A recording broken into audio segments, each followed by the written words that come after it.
Nagbabalik ang PTV Balita Ngayon. Pinahintulutan ni Pangulong Ferdinand R. Marcos Jr. ang Republic Act No. 11963 na mag-lapse in tulo nitong Oktubre 12. Ito yung batas na magpapalit ng pangalang Agham at BIR Road bilang Senator Miriam P. Defensor Santiago Avenue.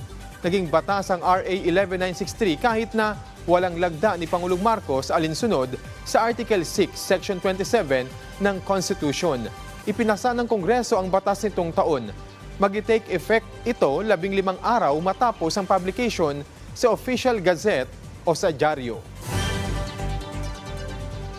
Samantala, kinilala ng Department of Environment and Natural Resources o DENR ang papel ng mga barangay bilang first line of defense sa mga kalamidad at trahedya. Mahigit 500 opisyal ng barangay mula sa iba't ibang panig ng bansa ang dumalo sa Barangayan para sa Kalikasan at Bayang Matatag Resilience Forum na nilunsad ng DENR.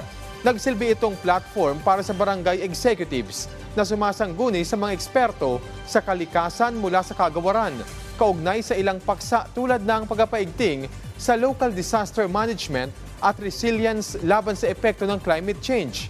Ayon kay DENR Secretary Maria Antonia Yulo Loizaga, kasama dapat ang LGU sa pagbuo ng pangmatagalang programa para sa tao at kapaligiran. At yan po ang mga balita sa oras na ito. Para sa iba pang updates, i-follow at ilike kami sa aming mga social media platform. Ako si Alan Francisco. Magandang hapon.